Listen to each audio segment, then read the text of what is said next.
Once upon a time, there were 3 little girls who went to the police academy, and their careers were launched forevermore. And other little girls, like me, watched them on television every week and so looked up to them. We're talking Charlie's Angels, and it was 1976 when that whole thing got started. The following year, 1977, Hasbro gave us little girls a wonderful thing. They gave us a doll set with all kinds of awesome accessories. You are not gonna believe it. It's Charlie's Angels, at least 2 of the angels, Jill and Kelly. And you saw in an earlier episode of Terrific TV Toys my 12¼ inch Farrah Fawcett doll of this same time period. Well, consider today's episode a sort of part 2 to that, because you're going to get the rest of the story today with my other Farrah doll, the Jill Munroe doll from the actual Charlie's Angels series merchandise, and then the Kelly Garrett doll. And we have got a yummy assortment of accessories and fashions to look at, because this is quite astonishing. We have several of the fashions that were sold separately for the dolls, and then all 3 of the adventure sets. So we're going to take a look at each one of those. But let's look at these dolls first, and let's begin with Jill. You know, each of these dolls came wearing a jumpsuit, the same exact style jumpsuit, just in a different color. And you can see that the Jill Munroe doll was in a white jumpsuit. She has her blue boots on, and she has a little green scarf around her neck. Now, of course, jumpsuits were very popular in the 1970s, and to wear a scarf around your neck that was sort of tied at the side like this was popular as well. I think also what this outfit may be approximating is the trend in the 70s of taking like pant legs, like big pant legs, and tucking them into boots, because that's kind of the effect that you get here with the flap of the jumpsuit. But this mold that they used for the Charlie's Angels dolls is different from any other mold at the time. For one thing, these dolls are about 8 inches high, maybe a little more than 8 inches. And they're definitely not a Mego mold, because Megos were the other 8-inch dolls at the time. These are definitely different. They're kind of flat of chest, if you'll forgive me for saying that. It's not like Barbie with big old boobs.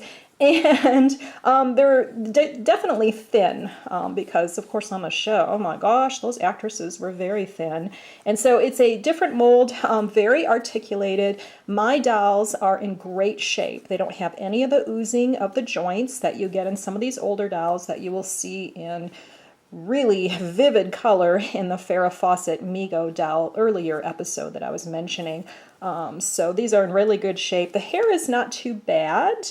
Farrah does not really have her Farrah hair now. I've tried to kind of comb it, curl it on the side, so it's more like the Farrah hair, but it has fallen a bit, but you can still get a comb or a brush through it, which I love. We also have the Kelly Garrett doll, and Kelly came wearing a yellow jumpsuit with a red scarf, the same blue boots. I think they put the same blue boots on all, I believe there were 4 of these dolls altogether. In addition to these 2, you had a Sabrina doll for Kate Jackson that was released at the same time.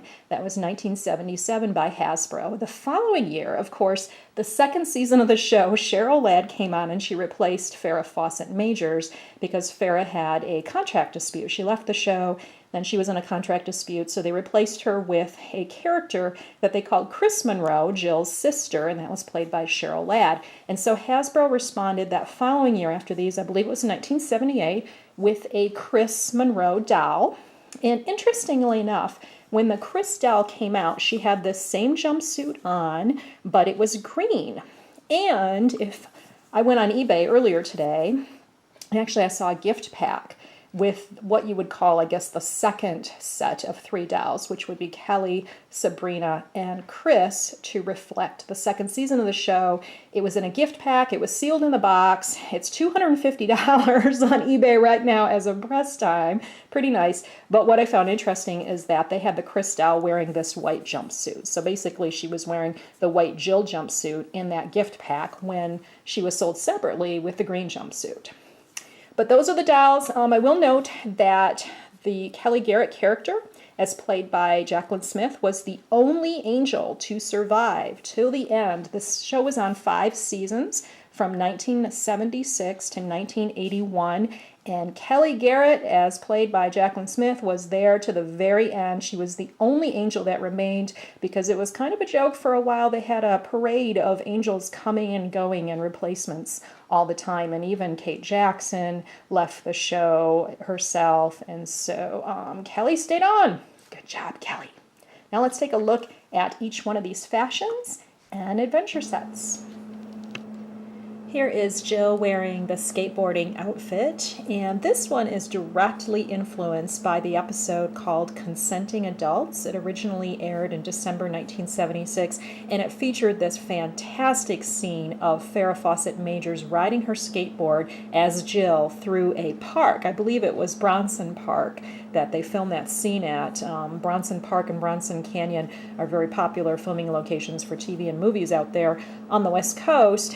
So she flew her skateboard across this park, dodging all kinds of stuff, going over grass and sidewalks and whatever. And I think she was eluding a perp like in an ice cream truck or something. But it was an amazing scene, one that I absolutely loved when I originally saw it. And so I had to have my mom buy me a skateboard myself when I was a kid because of that scene. So what we've got going on with this outfit is she's got her socks, her knee socks, and her tennis shoes, as we used to call them, together in one piece like a boot that slips on. And then she's got denim cutoffs with a little snap in the back, and she's got a red sweatshirt on with the logo, the name of the show. And in the scene, Farrah Fawcett did wear a red hoodie, I think it was, like a zip-up hoodie, and so that was influencing this. And then she wore long jeans, so they changed it to cutoffs for this outfit. And then you got the skateboard here. Look at this skateboard. It's got the logo as a decal that's peeling up a little bit in front, and it's got the wheels turn, like pivot on the front, and so it actually moves, like it actually goes. And what you do is you take her tennis shoes / boots and you kind of clip them in. There's little notches here that they fit in so that she can actually ride her skateboard. It's a wonderful thing. Kind of like this. There she goes.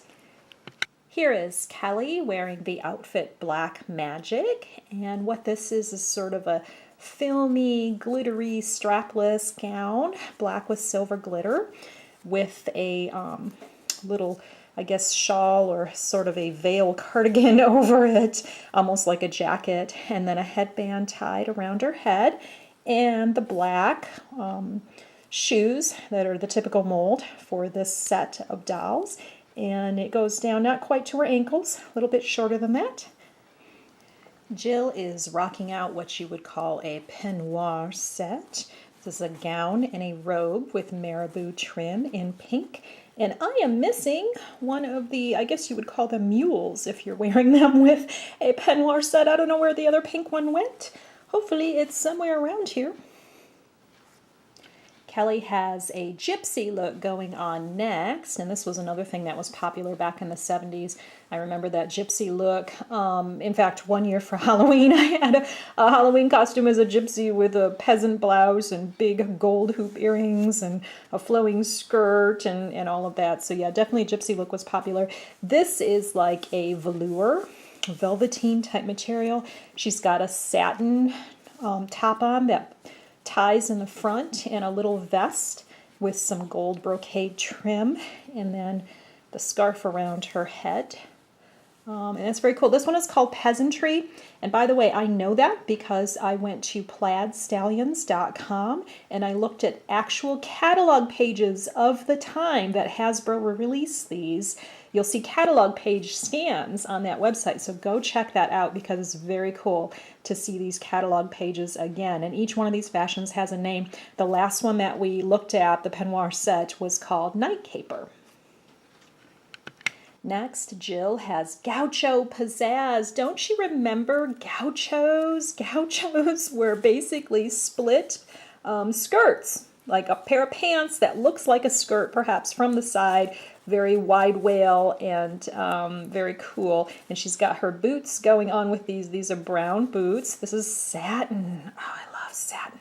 So it's got like the fuchsia gauchos and then a sleeveless top of lighter pink satin and then a hat also of the fuchsia satin and then a little fur coat. Is that not adorable? I just love that. In this first adventure set, Kelly is going skiing. Look at those skis.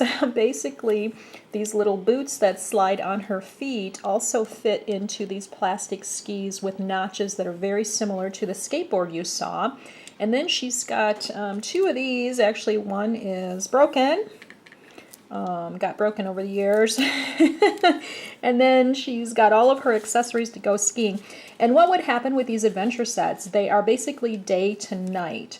So you take her skis off of her, take her boots off, and each one of these three sets has a leotard, and so she's going to leave her leotard on. We'll take off her goggles and her hat, which are separate pieces there. Take off her binocs, and then her little ski jacket.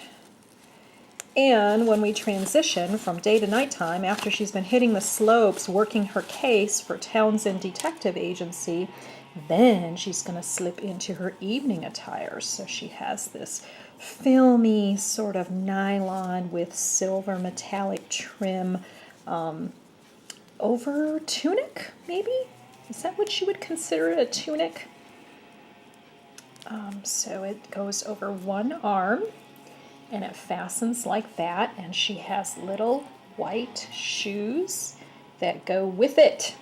And she's ready to hit the nightclub, hit the cocktail party, whatever it is, to continue working that case because she's got to catch the perp.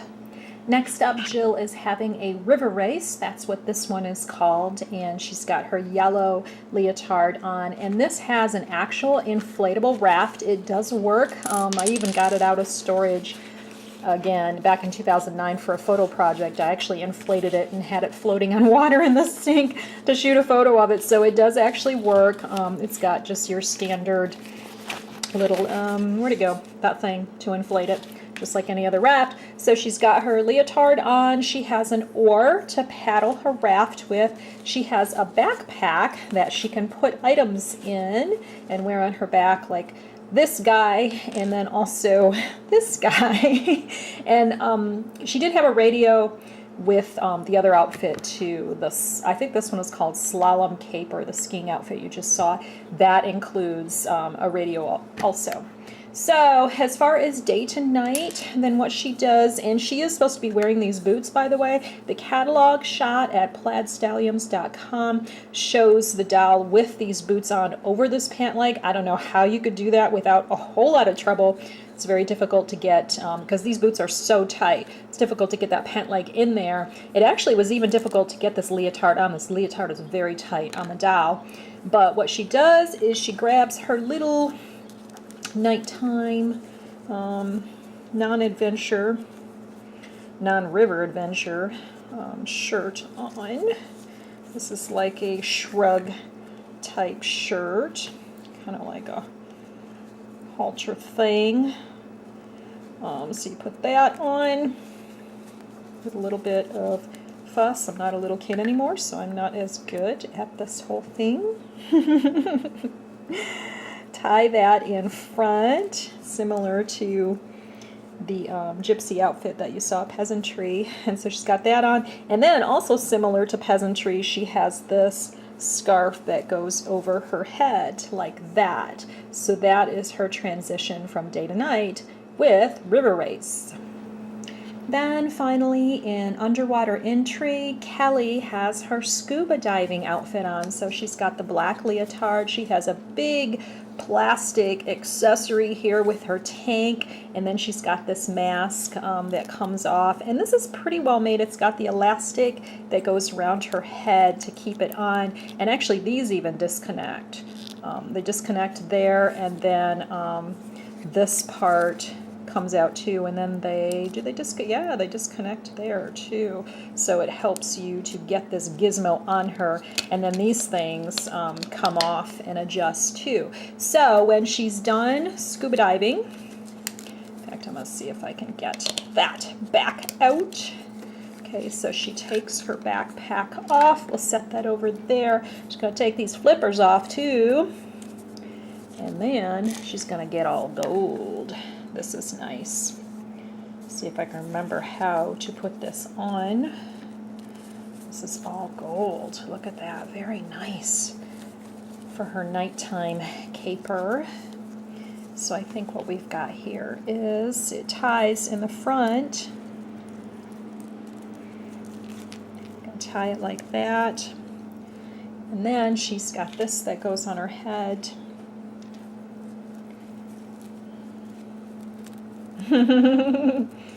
Sort of a swami look, and then she's got simple black shoes. All these shoes are of the same style, the regular slip-on slides or mules.